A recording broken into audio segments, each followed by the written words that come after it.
Good afternoon, ACS community. This is an exciting week at ACS. It's Book Week in the elementary school and Spirit Week in the secondary school for Cohort B.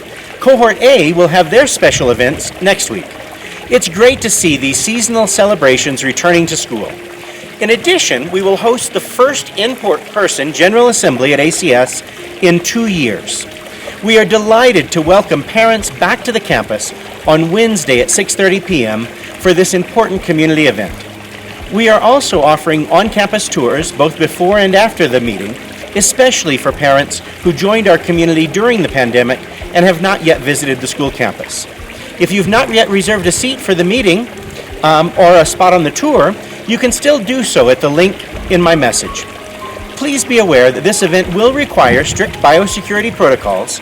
Thus, we need to limit the total number of attendees, and we can't serve food during the event. This past week, we have been reminded of the pandemic as one of our ACS families was affected by COVID-19. The siblings tested positive during the week after having had a negative test to return to school on Monday. We followed our procedures, identifying close contacts and quarantining the appropriate groups of students and teachers. During times like this, concern about who needs to quarantine becomes heightened. To help in these situations, we have created an infographic to help explain this complex and important information. It is attached to my message, and it's based on the recommendations of international health authorities. It's also important to understand our communication during these situations. Our communication must balance the needs of our community with the needs of individual families. In any such event, we will communicate as quickly as possible with families of students who are identified as close contacts, as described in the graphic.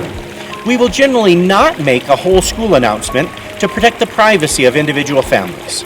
So if you hear rumors about COVID-19 cases, you can be assured that you will be contacted if your child is identified as a close contact.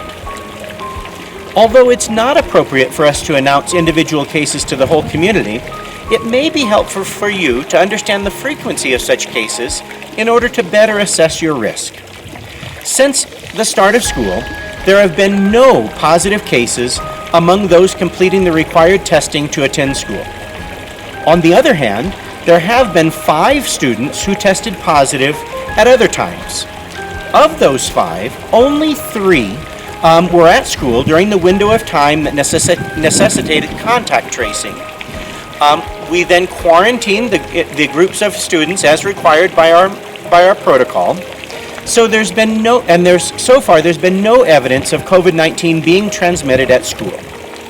While every case is concerning, I hope that these numbers provide some perspective for you and your family to assess the risk. Finally, I'd like to remind you that you can always provide your feedback back to us here, and you can always find our elementary and secondary newsletters on the Cougar Hub. Have a great week ahead.